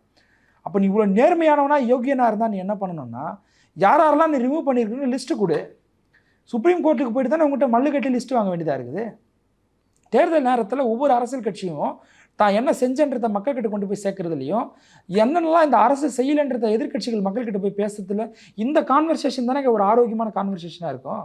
நீ தேவையில்லாத ஒரு குழப்பத்தை உள்ளே கொண்டு வந்து அது மூலிமா வந்து உனக்கு ஓட்டு போடாத செக்டாரெல்லாம் அந்த ரிமூவ் பண்ணுற வேலையும், நார்த் இந்தியன்ஸுக்குலாம் வந்து ஓட்டிங் பவர் கொடுக்கக்கூடிய ஒரு வேலையை நீங்கள் செய்ய போகிறோன்னா இது யாருக்கு எதிரானது? இல்லை, இந்த கால நிர்ணயம்ன்றது ரொம்ப சின்னதாக இருக்குல்ல. இப்போ வந்து பீகாருக்கு வந்து எலெக்ஷன் நடந்தப்போ இந்த எஸ்ஐஆர் கொண்டு வராங்க, ஏப்ரலில் கொண்டு வராங்க, ஏப்ரல் மேப்பில் கொண்டு வராங்க. அப்போவே கொண்டு வந்திருந்தால் ஒரு டைம் பீரியட் நம்மகிட்ட இருந்திருக்கும். என்னதுக்கு வந்து இந்த எஸ்ஐஆர் ரிப்போர்ட் வந்திருக்கும், எத்தனை பேர் நீக்கியிருக்காங்க, எவ்வளோ பேர் வந்து சேர்க்கப்பட வேண்டிய வாக்காளர்கள் ஒரு லிஸ்ட் நம்ம வெரிஃபை பண்ணி முடியல. இப்போ பிப்ரவரி 7ஆம் தேதி இவங்க ரிலீஸ் பண்ணாங்கன்னா மார்ச் நடுவில் ஒரு மாதம் தான் இருக்கும். திருப்பி அவங்களை எப்படி சேர்க்க முடியுன்ற ஒரு கேள்வி ஒரு மிகப்பெரிய கேள்வியாக இருக்கும். சப்போஸ் சேர்த்தா எலெக்ஷனுக்குள்ளே அவங்க சேருவாங்களா மாட்டாங்களான்னு ஒரு கேள்வி வரும்ல. அதை விட இந்த எஸ்ஐஆர் ப்ராசஸ் நடக்க போகிறதே வந்து இங்கே வந்து மான்சூன் ஸ்டார்ட் ஆகிடுச்சு, மழைக்காலம். இந்த காலகட்டத்தில் பல பேர் வந்து வெளியில் வர மாட்டான், பல பேர் வந்து வீட்டை விட்டு வெளியில் போயிட்டு இருந்திருப்பாங்க, வீட்டில் ஆள் இருக்க மாட்டாங்க, சரியான ரிப்ளை கொடுக்க முடியாது, அங்கங்கே ஃப்ளட்டு வரவும், அங்கங்கே வந்து இயற்கை பேரிடர்கள் வரும். மக்கள் வந்து பார்ப்போம் ஒரு டைமும் வந்து இங்கே வந்து இயற்கை பேரிடர் வரும்போது எவ்வளோ அசம்பாவிதத்தை மக்கள் சந்திக்கிறோன்னு பார்ப்போம். அப்போ அந்த நேரத்தில் போய்ட்டு உனக்கு அவங்க வீட்டில் இருக்கிற டீட்டெயில்ஸ், அவனுடைய டாக்குமெண்ட்ஸ்லாம் கேட்டிருந்தா மொத்த டாக்குமெண்ட்டும் தண்ணியில் அடிச்சு போயிட்டு இருக்கோம். இப்போ எவ்வளோ பிரச்சனைகள் இருக்குது. அப்போது நீங்கள் அந்த சூஸ் பண்ண அந்த கிளைமேட்டே பாருங்கள் எப்படின்னு சொல்லிட்டு. அப்போது டைமே கொடுக்கக்கூடாது இவங்களுக்கு. இந்த மாதிரியான வந்து ஒரு வெதர் சரியில்லாத ஒரு நேரங்களில் இந்த மாதிரியான ஒரு ப்ராசஸை பண்ணி இங்கே ஒரு குழப்பத்தை உருவாக்கணும். இதுதான் அவங்க ஏம். நீங்கள் சொன்ன போல் அது ஒரு 3 மாதத்துக்கு முன்னாடி அதை இனிஷியேட் பண்ணியிருந்தோம்னா அதை டிஸ்கஸ் பண்ணுறதுக்கான வாய்ப்பு கிடச்சிருக்கும். ஆனால் இவங்க அதை பண்ணலை. நான் என்ன கேட்குறேன், எஸ்எஸ்ஆரில் நீங்கள் என்ன குறையை கண்டுபிடிச்சிங்க, அதில் என்ன ஓட்டையை கண்டுபிடிச்சிங்கன்னு சொல்லுங்கள். எஸ்எஸ்ஆரில் ஓட்டை இருக்குன்ற மாதிரி விஷயங்களை திமுக தொடர்ச்சியாக பேசுறது, போலி வாக்காளர்கள் எக்கச்சக்கமாக இருக்காங்க, அவங்களால வந்து பார்த்தீங்கன்னா வின்னிங் வந்து ப்ராப்ளமாக இருக்குன்றதை திமுக பல இடங்களில் கருணாநிதி உட்பட பல பேர் வந்து பேசியிருக்காங்க.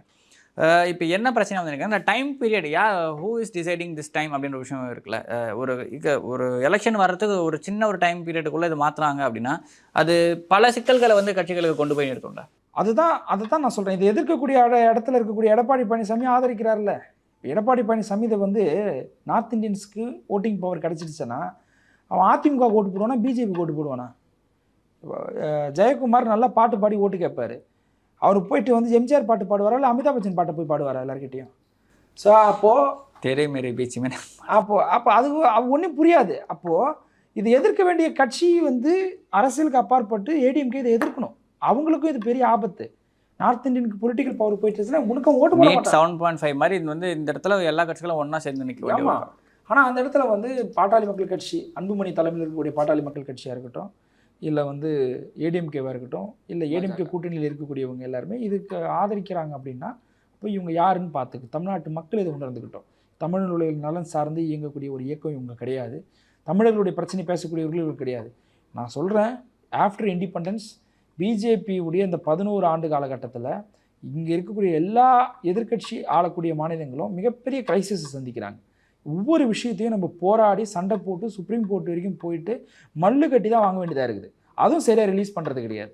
நம்மளுக்கு வந்து சரியான நிதி பகிர்வு கொடுக்கறது கிடையாது. நம்மளுக்கு வந்து ஜிஎஸ்டி பாக்கி எதுவுமே நம்மளுக்கு வந்து சரியாக வந்து செட்டில்மெண்ட் பண்ணுறது கிடையாது. இங்கே ஏதாவது இயற்கை பேரிடர் இருந்தால் அதுக்கான நிதியை கொடுக்கறது கிடையாது. நம்மள ஏதாவது சட்டம் வந்து எனாக்ட் பண்ணி நம்ம அனுப்பினோம்னா அதுக்கு ஒப்புதல் கொடுக்கறது கிடையாது. எதையுமே அவங்க நம்மளுக்கு செய்கிறது கிடையாது. அது நம்மக்கிட்டேருந்து வரியை மட்டும்தான் வாங்கிக்கிறாங்க. அதுக்கு மாறாக வந்து தொடர்ந்து நம்மளை வஞ்சிக்கக்கூடிய வேலை தான் செஞ்சுட்ருக்குறாங்க. எடப்பாடி பழனிசாமி அவருடைய ஆட்சி காலகட்டத்தில் டிஎன்பிசிக்குள்ளவே வந்து நார்த் இந்தியன்ஸ் அலோவ் பண்ணுறதுக்கு ஜியோ பாஸ் பண்ணார். இவர் பேர் வந்து பச்சை தமிழர். பச்சை தமிழர் தானே அவர் பேர்? புரட்சி தமிழர். புரட்சி தமிழர் வந்து என்ன பண்ணார்னா டிஎன்பிசியில் இருக்கக்கூடிய வேலைவாய்ப்புகள்லேயே நார்த் இந்தியன்ஸ் வந்து வரலாம் அப்படின்ற மாதிரி ஒரு ஜியோ பாஸ் பண்ணார். திமுக கவர்மெண்ட் வந்து அதுக்கு என்ன அதுக்கு வந்து ஒரு ஒரு கடிவாளம் போட்டாங்கன்னா, நார்த் இந்தியன்ஸ் வரக்கூடாதுன்னு சொன்னால் நீ வந்து பிரிவினவாதியை பேசுவாங்க. ஆனால் அவங்க என்ன சொன்னாங்கன்னா, இங்கே கிளாஸ் 10 தமிழ் எக்ஸாம்ஸ் கிளியர் பண்ணக்கூடிய நீங்கள் தமிழ் பேச எழுத தெரிஞ்சவங்களா இருந்தால் மட்டும்தான் டிஎன்பிசிக்குள்ளேயே வர முடியுன்ற ஒரு கிரைட்டீரியாவை கொண்டு வந்தாங்க. அப்போ நீ வந்து ஒரு மாநில உரிமை பேசக்கூடிய கட்சியா, இல்லை புரட்சி தமிழராக இருந்துக்கிட்டு இங்கே டிஎன்பிசிலையும் நார்த் இந்தியன்ஸை கொண்டு வந்து அமர்த்தக்கூடிய வேலையை செஞ்ச எடப்பாடியை நம்ம இந்த இடத்துல திமுக மீதான ஒரு விமர்சனம் இருக்குது. தொடர்ச்சியாக வேல்முருகன் அவர்களும் தொடர்ச்சியாக பேசிக்கிட்டே இருக்காரு. ஏன்னா தமிழ் வழியில் படித்தவங்களுக்கு வந்து பார்த்தீங்கன்னா முன்னுரிமை கொடுப்பன்ற விஷயங்களை திமுக கொண்டு வந்துருந்துச்சு. அதுக்கான ரிசர்வேஷன் மாதிரியான விஷயங்கள்லாம் கொண்டு வந்து பாடத்திட்டங்கள் இன்ஜினியரிங் வரைக்கும் எல்லா பாடத்திட்டத்தையும் தமிழ் வரைக்கும் கொண்டு வந்திருந்தாங்க. ஆனால் அந்த மாணவர்களை ஒரு 2-3 வருஷத்துக்கு அப்புறமா யாரும் கண்டுக்கிறதே இல்லை. அதுக்கப்புறமா அந்த தமிழ் வழியில் மாணவர்கள் சேர்றதுக்கு அந்த எண்ணிக்கையுமே குறைஞ்சிருச்சு. அவங்களுக்கான வேலை வாய்ப்பு உறுதிப்படுத்தப்படலை. அதாவது 1ஆவதுலேருந்து 12ஆவது வரைக்கும் படிக்கிற தமிழ் வழி மாணவர்களுக்கு எந்த ஒரு முன்னுரிமை கொடுக்கப்படுறதில்லை தமிழ்நாட்டில் ஒரு மிகப்பெரிய கம்ப்ளைண்ட் இருக்குல்ல. இல்லை, இது வந்து ஆனால் வேல்முருகன் அவர்கள் எந்த டேட்டாவிலேருந்து பேசினாருன்னு எனக்கு தெரியல. ஆனால் தமிழ் வழியில் படித்தவங்களுக்கு ரிசர்வேஷனில் இடஒதுக்கீடுன்றது வந்து ஒதுக்கி கொடுத்துருக்காங்க. அந்த சிஸ்டத்தை உருவாக்கி வச்சிருக்காங்க. அதை ஃபாலோ பண்ணுறதுதான் கம்ப்ளைண்ட் ஆச்சு. அது எனக்கு என்கிட்ட அந்த டேட்டா இல்லை. அதனால் அவர் சொல்கிற டேட்டா வந்து உண்மைன்னு என்னால் எடுத்துக்கிட்டும் பேச முடியாது. ஆனால் அந்த சிஸ்டம் இருக்குது. இங்கே எடப்பாடி அந்த சிஸ்டத்தையே அழிச்சிட்டாருன்னு நான் சொல்கிறேன். இல்லை, வேல்முருகன் அதான் சொல்கிறார். இதை பண்ண எடப்பாடி பண்ணதுனால தான் அவருக்கு எதிராக பேசி இந்த விஷயங்கள்லாம் நம்ம புது கவர்மெண்ட் வேணும். ஆனால் புது கவர்மெண்ட் அதுக்கான ப்ரொடெக்ஷன் எதுவும் பண்ணல அப்படின்னு சொல்லிட்டு போன சட்டமன்றத்தில் பேசியிருந்தாங்க. தான் நான் பார்க்குறேன். ஆனால் தமிழ் வழியில் படித்தவங்களுக்கு வந்து அரசு வேலைகளில் முன்னுரிமை கொடுக்குறாங்க. அதுக்கான கோட்டா, அதாவது ரிசர்வேஷனுக்கான சீட்ஸ் ஒதுக்கி கொடுத்துருக்காங்க அப்படின்றது வந்து இல்லை, ஃப்ரேம் ஒர்க் இருக்குது. அந்த ஃப்ரேம் ஒர்க்குள்ள பசங்க வரலன்றதை கம்ப்ளைண்ட்டாக இருக்கிறார். அது தெரியல. அது நான் செக் பண்ணணும்னு சொல்கிறேன். ஏன்னா வராங்கன்றதை நான் பார்த்த டேட்டாலேருந்து பேசுகிறேன். ஆனால் அவர் வரலன்ற டேட்டா எதுலேருந்து பேசுகிறாருன்னு எனக்கு தெரியல. ஒருவேளை அப்படி இருந்தால் அது சரி செய்யப்படணும். ஆனால் நாங்கள் இங்கே வைக்கக்கூடிய குற்றச்சாட்டு என்னென்னா, தமிழர்களை எம்பவர்மெண்ட் பண்ணக்கூடிய இந்த சிஸ்டம் இருக்குல்ல, இந்த சிஸ்டத்துக்கு எதிரான ஒரு சிஸ்டம் தான் பிஜேபியுடைய சிஸ்டம். இந்த பிஜேபி சிஸ்டத்துக்கு வந்து அடிவருடி வேலை செஞ்சு கொடுக்கக்கூடிய வேலையை எடப்பாடி பண்ணுறாரு. டிஎன்பிசியில் நார்த் இந்தியன்ஸை கொண்டு வந்து நீங்கள் உள்ளே வரலாம் அப்படின்றதுக்கான அவங்களுக்கான ரிலாக்ஸேஷன் கொடுத்து அதுக்கு ஜிஓவை பாஸ் பண்ணார். அப்போ இது எவ்வளோ பெரிய ஆபத்தான ஒரு வேலை. சரி, நான் கேட்குறேன், பீகாரில் தமிழர்கள் வந்து பீகாருடைய ஸ்டேட் சர்வீஸ் இருக்கும்ல, இங்கே வந்து டிஎன்பிசி இருக்கிற மாதிரி அங்கே வந்து பீகார் ஒரு ஸ்டேட் கவர்மெண்ட் லிஸ்ட்டில் இருக்கக்கூடிய வேலை வாய்ப்புகளில் தமிழர்களை உள்ளே வந்து சேருங்க அப்படின்னு நான் சொல்கிறேன்னா, இல்லை பீகாரில் இருக்கக்கூடியவங்க வந்து தமிழை கட்டாயமாக படிக்கணும்னு நான் சொல்கிறேன்னா, அங்கே இருக்கக்கூடிய பீகாரியை வந்து ஆதரிப்பானா எதிர்ப்பான் இல்லையா? அப்போ அந்த உணர்வு தானே எனக்கு இங்கே இருக்கும். அப்போ இந்த உணர்வை புரிஞ்சிக்காமல் நீ வந்து பிரைம் மினிஸ்டராக இருக்கிறன்னா நீ யாருக்கானவர்? அப்போ மோஸ்ட்லி வந்து பிஜேபி அப்படின்ற ஒரு கட்சியே வந்து முழுக்க இங்கே இருக்கக்கூடிய இந்துக்களுக்கும் இஸ்லாமியர்களுக்கும் தலித்துகளுக்கும் எல்லாருக்கும் எதிரான ஒரு கட்சி. யாருக்கு ஆதரவான ஒரு கட்சின்னா இடபிள்யூஎஸ் செக்டாரில் இருக்கக்கூடியவங்களுக்கும் அவங்க ஆதரவான கட்சி. அதை வந்து வெளிப்படையாக பேச மாட்டாங்க. நான் சொல்கிறேன், ரிசர்வேஷன் சிஸ்டம் இருக்கிறதுனால இங்கே தகுதி வந்து அடிபட்டு போகுது. இதனால் வந்து இந்த தேசம் வந்து வளர்ச்சி பாதிக்கப்படுதுன்னு பேசின கூட்டம் தானே இந்த கூட்டம். இடபிள்யூஎஸ் ரிசர்வேஷன் வரும்பொழுது என்ன இதே வாதத்தை வச்சுருக்கணுமா இல்லையா? இடபிள்யூஎஸ் ரிசர்வேஷனும் தகுதியை வந்து பாதிக்கப்படும், அதனால் வந்து இங்கே தகுதி அஃபெக்ட் ஆகுது அப்படின்னு சொல்லி அப்போ யாரும் அதை பற்றி பேசவே இல்லையே. எல்லாரும் இடபிள்யூஎஸ் ரிசர்வேஷன் வரவேற்றாங்க. இல்லை, நீட் பற்றின டிஸ்கஷன் இந்த ரிசர்வேஷன் சார்ந்து வர்றப்போ வந்து பார்த்தீங்கன்னா ஜஸ்ட் பாஸ் வாங்காயங்கள்ன்ற மாதிரியான டைட்டில்லாம் கொடுத்து பேசினாங்க. ரிசர்வேஷனை டைல்யூட் பண்ணுற கான்செப்ட் 2 கான்செப்ட் தான். ஒரு கான்செப்ட் ப்ரைவேட்டைசேஷன், தனியார் மயமாக்குதல். இன்னொரு கான்செப்ட் வந்து நுழைவுத் தேர்வு, தகுதி தேர்வு. இப்போ இதை வச்சுட்டாலே அவன் சிஸ்டத்துக்குள்ளே வர மாட்டான். ரிசர்வேஷன்ன்றது என்னென்னா, அவன் வந்து பொலிட்டிக்கல் பவரை கேப்சர் பண்ணணும், அதிகாரத்துக்கு வரணும் அப்படின்னா அவனை முதல்ல எஜுகேட் பண்ணணும். அப்போ எஜுகேட் பண்ணுறதுக்கு அவனுக்கு வந்து அவனுக்கான இடத்தை ஒதுக்கி கொடுக்கணும். அப்போ அந்த இடத்தை ஒதுக்கி கொடுக்குற இடத்துலையே நீ என்ன பண்ணிடுறேன்னா முழுக்க ப்ரைவேட்டைசேஷன் பண்ணிடுற. எம்ப்ளாய்மெண்ட் ஆப்பர்ச்சுனிட்டிஸை ப்ரைவேட்டைசேஷன் பண்ணிடுற, எஜுகேஷன் சிஸ்டத்தையும் ப்ரைவேட்டைசேஷன் பண்ணிடுற. ரெண்டாவது, அப்படியே வரனாலும் நுழைவுத் தேர்வு, தகுதி தேர்வுன்னு வச்சு அவனை கட் ஆஃப் பண்ணிடுறேன். அதுக்குள்ளே போனால் தான் அவன் ரிசர்வேஷனை கிளைம் பண்ண முடியும். அப்போ அதை டைல்யூட் பண்ணிடுறான்னா இல்லை, அதை தாண்டி போயுமே வந்து பார்த்தீங்கன்னா இப்போ ரிசர்வேஷன்றது மேண்டேட்டரியாக இருந்துமே எத்தனை சென்ட்ரல் கவர்மெண்ட் ஜாப்ஸில் செக்ரட்டரி போஸ்ட்டில் சீஃப் ஜட்ஜஸில் வந்து பார்த்தீங்கன்னா இந்த ரிசர்வேஷன் ஃபாலோ பண்ணப்பட்டிருக்குன்னு பார்த்தோம்னா அதில் ஓபிசியோட டேட்டான்றது ரொம்பவே குறைவாக இருக்குல்ல. எனக்கு 30%. நான் இன்னொரு விஷயம் சொல்கிறேன், ரிசர்வேஷனை ஃபாலோ பண்ணாத செக்டார்ஸ்ன்னு சிலது இருக்குங்க. சுப்ரீம் கோர்ட் ஜட்ஜஸ்ஸு, வைஸ் சான்சலர்ஸு, அப்புறம் வந்து டைரக்டர்ஸ், இங்கே இருக்கக்கூடிய கவர்னர். இப்போ ரிசர்வேஷன் இல்லாத இந்த செக்டார்லலாம் யார் இருக்கான்னு பார்த்தோம்னா இடபிள்யூஎஸ்ஸை யார் என்ஜாய் பண்ணுறானோ அவன் தான் அங்கே இருப்பான். யூனியன் கவர்மெண்ட்டில் இருக்கக்கூடிய செக்ரட்டரிஸில் கிட்டத்தட்ட 88 செக்ரட்டரிஸ் எல்லாருமே வந்து பார்ப்பனர்களாக இருக்கிறாங்க, பிராமின் கம்யூனிட்டி சார்ந்தவங்களாக இருக்கிறாங்க, அப்பர் கேஸ்ட்டாக இருக்கிறாங்க. அப்போது ரிசர்வேஷன் இல்லாத ஒரு செக்டார் எப்படி இருக்குதுன்றதை நீங்கள் பாருங்கள். இப்போ ரிசர்வேஷனை கொண்டு வந்திருக்கிற செக்டாருக்குள்ளே அதை சரியாக இம்ப்ளிமெண்ட் பண்ணாமல் அதை டைல்யூட் பண்ணக்கூடிய வேலையும் பிஜேபி சைமல்டேனியஸாக பார்த்துக்கிட்டே இருக்குது. என்னென்னா கான்ஸ்டியூஷன் இருக்கணும், ஆனால் டைல்யூட் ஆகியிருக்கணும். இதுதான் அவனுடைய ஏம். இப்போ சமீபத்தில் ஜஸ்டிஸ் சந்திர அவர்கள் பேசுகிறப்போ கேஆர் நாராயணன் கேஜி பாலகிருஷ்ணன் அவரோட அந்த ஜட்ஜ்மெண்ட் இது பற்றி பதவி சார்ந்த விஷயங்கள் அப்போ என்னென்ன பிரச்சனை நடந்துச்சு, அவர் எவ்வளோ நாள் ஹோல்ட் பண்ணி வச்சார், கேஆர் நாராயணன் விஷயங்கள்லாம் பேசினார்.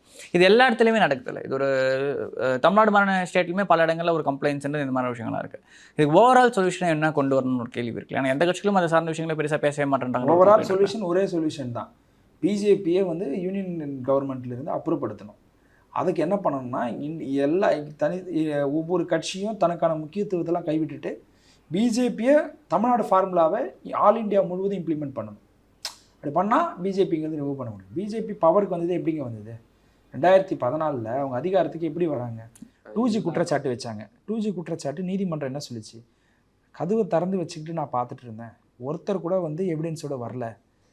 அப்போது 2G அவங்க முக்கியமாக வச்ச குற்றச்சாட்டு 2G குற்றச்சாட்டு. அந்த 2G குற்றச்சாட்டு நீதிமன்றத்தால் விடுதலை செஞ்சுட்டாங்க. காமன்வெல்த் ஊழல் குற்றச்சாட்டு வச்சாங்க. அது நீதிமன்றத்தில் போயிட்டு இந்த பிஜேபியுடைய கவர்மெண்ட்டை என்ன சொல்லிட்டாங்கன்னா, ஒரு எவிடன்ஸும் இல்லை, இந்த கேஸை முடிச்சு வைங்கன்ட்டாங்க. அண்ணா ஹசாரேன்னு ஒருத்தர் வந்தார் புரட்சிகரமாக. அவர் என்ன ஆனார்னு இப்போ எனக்கு தெரியலாம் தெரியுமா? அப்போ சிஏஜி அறிக்கையில் 1.5 லட்சம் கோடி ஊழல் வந்து வெளியிட்டாங்க. அந்த சிஏஜி அறிக்கையை வந்து மையமாக வச்சு தான் அண்ணா ஹசாரே வெளியே வந்து பெரிய ப்ரொட்டஸ்ட் நடந்தது. ஜந்தர் மந்தர் நம்ம பார்த்தோம். 7.5 லட்சம் கோடி ஊழல் நடந்திருக்குதுல்ல. இப்போ சிஏஜி அறிக்கையில் வந்துச்சுல்ல. அண்ணா ஹசாரே எங்கே போனார்? இங்கே இருக்கிற மீடியாக்கள் எத்தனை பேர் அதை எடுத்து டிபேட் பண்ணாங்க? அப்போ என்னென்னா முழுக்க ஒரு பொய்யை சொல்லி தான் அவங்க அதிகாரத்துக்கே வந்தாங்க. அவங்க சொன்ன பொய் வந்து நாள் போல் வந்து அது காலப்போக்கில் வந்து அது வந்து எவிடன்ஸ் இல்லாமல் கோர்ட்டில் அது அக்யூட்டல் ஆகிடுச்சு. ஆனால் பவரை கேப்சர் பண்ணவங்க இவங்கள நம்மளால் ரிமூவ் பண்ண முடியுதா? டெல்லியில் நடந்த நிர்பயா இன்சிடென்ட்டு பெரிய இஷ்யூ, கண்டிக்கத்தக்க ஒரு செயல் தான். டெல்லியில் நிர்பயாக்கு நடந்த இன்சிடென்ட்டே இந்தியா முழுவதும் அவ்வளோ ஒரு பேசும் பொருளாக மாறிச்சு. அவ்வளோ ஒரு டிபேட் பண்ணாங்க. டிபேட் பண்ணணும்னு தான் நானும் விரும்புகிறேன். அது அவங்களுக்கு ஏற்பட்ட அநீதி தான், மாற்றுக்கருத்து இல்லை. ஆனால் பிஜேபி ஆட்சி வந்ததுக்கப்புறமா மணிப்பூரில் கூட்டமாக பெண்கள் வந்து எந்த அளவுக்கு வந்து பாதிக்கப்பட்டாங்கன்றதை நம்ம பார்த்தோம். 2 பெண்களை நிர்வாணப்படுத்தப்பட்டு அந்த வீடியோ வந்ததுனால நம்மளுக்கு அப்படி ஒரு நடந்த இன்சிடென்ட் தெரியுது. அங்கே நடந்த இன்சிடென்ட்ஸ் வந்து வீடியோவாக சர்ஃபேஸ் ஆகாமல் எவ்வளோ இன்சிடென்ட்ஸ் அங்கே இருக்குது. அப்போ இதெல்லாம் வந்து இந்தியா முழுவதும் இந்த இஷ்யூஸ்லாம் வந்து இம்பேக்ட் ஏற்படுத்துச்சா?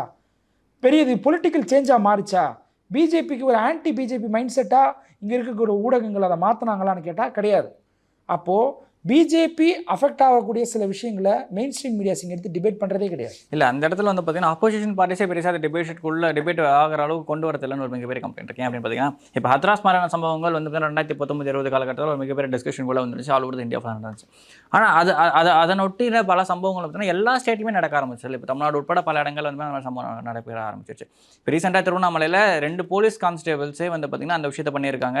அவங்களை அரெஸ்ட் பண்ணி டீடைன் பண்ணி இப்போ அவங்க மேலே குண்டாஸ்லாம் போட்டுட்டாலுமே அந்த மாதிரி சம்பவங்கள் எல்லாரும் நடத்திட்டு இருக்கு. இது வந்து பரவலாக நடக்குதுன்ற மாதிரி ஒரு கண்ணோட்டத்துக்குள்ள கொண்டு போயிடறாங்களோ கட்சிகள்னு ஒரு கேள்வி இருக்குல்ல. இல்லை, இப்போது அண்ணா ஹசாரே வந்து ஒரு ஆக்டிவிஸ்ட்டு. அவர் வந்து சிஏஜி அறிக்கையை வந்து 2G ஊழல் குற்றச்சாட்டு எடுத்து சிஏஜி ரிப்போர்ட்டே ப்ராப்பராக வரமாட்டேன்ற ஒரு கம்ப்ளைண்ட் இருக்குல்ல. அதை எடுத்து அவர் போராடுறத வந்து அவ்வளோ முக்கியத்துவங்கள் ஊடகங்கள் கொடுத்தாங்க.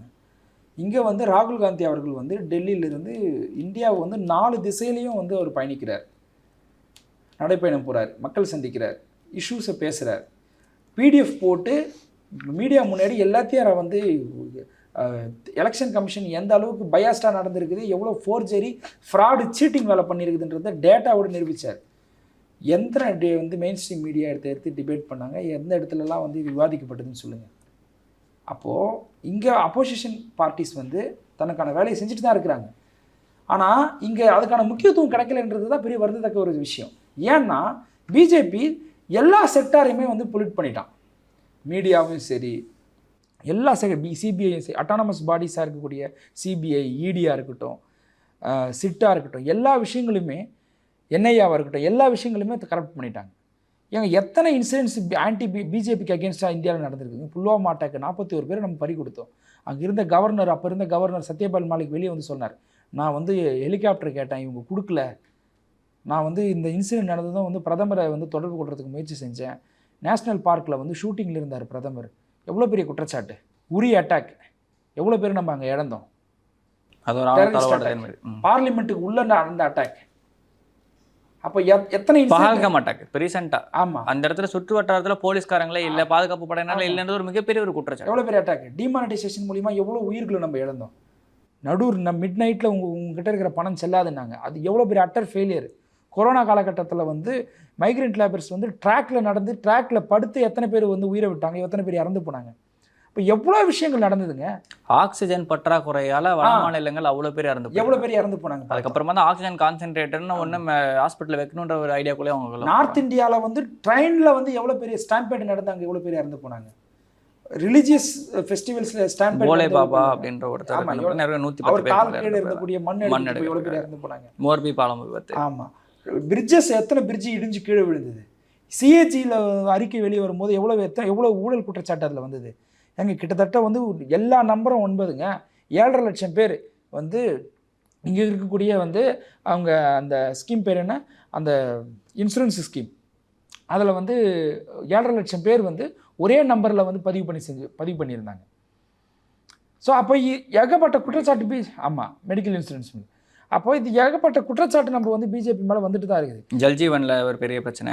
ஸ்வச் பாரத் ஸ்கீம்ல வந்து பார்த்தீங்கன்னா கட்டப்படாத டாய்லெட்டுகள் மத்திய பிரதேஷ்ல வந்து பார்த்தீங்கன்னா பல லட்சம் டாய்லெட்டுகள் வந்து கட்டப்படாமல் வந்து பில்லு மட்டும் கொடுத்துருக்காங்கிற மாதிரி விஷயங்கள், திருப்பி ஒரே ஃபோட்டோஸ் வந்து வச்சிருக்காங்க பல இதில் என்ட்ரிஸில் அப்படின்ற மாதிரி விஷயங்கள்லாம் பார்க்கலாம். ஆமாம், இந்தியர்கள் வந்து இந்தியாவுக்கு வெளியில் எப்படி நடத்தப்படுறாங்க.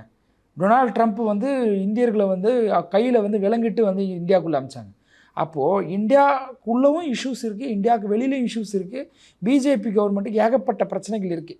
காங்கிரஸை நீங்கள் கம்பேர் பண்ணதை விட பல மடங்கு இவன் வந்து கரெக்ட் பண்ணி வச்சுருக்கான். சிபிஐ பதிவு செய்யப்பட்ட வழக்குகள்லாம் எத்தனை வழக்குகள்லாம் வந்து அக்யூட்டில் ஆகுது பாருங்கள், எவ்வளோ கன்விக்ஷன் ரேட்டு பாருங்கள். ஸோ அப்போ எல்லா பிரச்சனைகளுக்கு தலித்ஸ் வந்து ஏதோ ஒரு இடங்களில் பாதிக்கப்பட்டிருக்கிறாங்க. இங்கே இருக்கக்கூடிய ஆக்டிவிஸ்ட்டுங்க எத்தனை பேர் வந்து கொல்லப்பட்டிருக்கிறாங்க. என்கவுண்டர்ஸ் அதிகரிச்சிருக்குது. எவ்வளோ இஷ்யூஸ் நம்ம பேசலாம். ஆனால் இது எதுவுமே வந்து மெயின் ஸ்ட்ரீம் மீடியாவில் விவாதிக்கப்படுறது கிடையாது, பெரிய இஷ்யூவாக வர்றது கிடையாது. வராத மாதிரி பிஜேபி பார்த்துக்கலாம். அதான் எல்லா அமைப்புகளுமே வந்து தன்மைப்படுத்தி வச்சுருக்கிறாங்க. ஸோ அப்போது இந்த ஆபத்து தமிழ்நாட்டுக்கு வரக்கூடாது அப்படின்றதுனால தான் இங்கே தமிழ்நாடு வந்து சில சின்ன மைக்ரோ லெவல் டிஃப்ரென்சஸ் எங்களுக்குள்ளே இருந்தாலும் இதை எதிர்த்து நாங்கள் நிற்கிறோம், எதிர்த்து பேசுகிறோம். எங்கள் தலைவர் எந்த இடத்துலையுமே வந்து பிஜேபிக்கு வந்து அவங்களுடைய தேவைக்கு வந்து இவர் வந்து மற்ற அம்பேத்கர் மூவ்மெண்ட் மாதிரி ஈல்ட் ஆகிடாமல் நாங்கள் வந்து ஆன்டி பிஜேபி அப்படின்ற ஒரு ஃப்ரண்ட்டில் ரொம்ப ஸ்ட்ராங்காக நிற்கிறோம். ஸோ இப்போ இந்த விஷயம் இந்த நோக்கம் தான் வந்து எங்களுக்கு எலெக்ஷனில் ரிஃப்ளெக்ட் ஆக போகுது. பிஜேபியை வந்து ஃபேஸ் பண்ணுறது எங்களுக்கு ஒரு பெரிய சேலஞ்சு, ஏடிஎம்கேவை ஃபேஸ் பண்ணுறது ஒரு பெரிய சேலஞ்சுனா எலெக்ஷன் கமிஷனை ஃபேஸ் பண்ணுறது ஒரு பெரிய சேலஞ்சாக இருக்கும் போது. ஓகே சார், இவ்வளோ நாள் உங்களோட பொண்ணா நேரத்துக்கு தேங்க்யூ.